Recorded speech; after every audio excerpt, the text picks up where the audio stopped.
танце мужские партии действительно очень сложные. Мужчина защитник, мужчина должен обеспечивать семью, и это все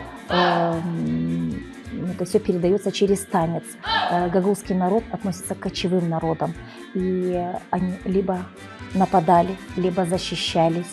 Это отражается в движениях танца. Это прыжковые движения, это присядки, это элементы борьбы, это крики, покрикивание. То есть все это мужские партии. А девочки, женщины, они хранительницы очага, как лани.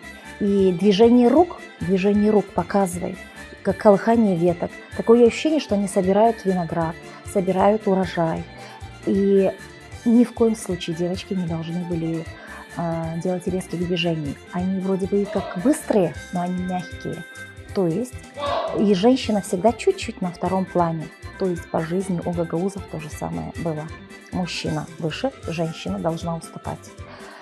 Все это отражается в гагаузском танце. Никогда женщина или мужчина не должен был дотрагиваться до спины женщины.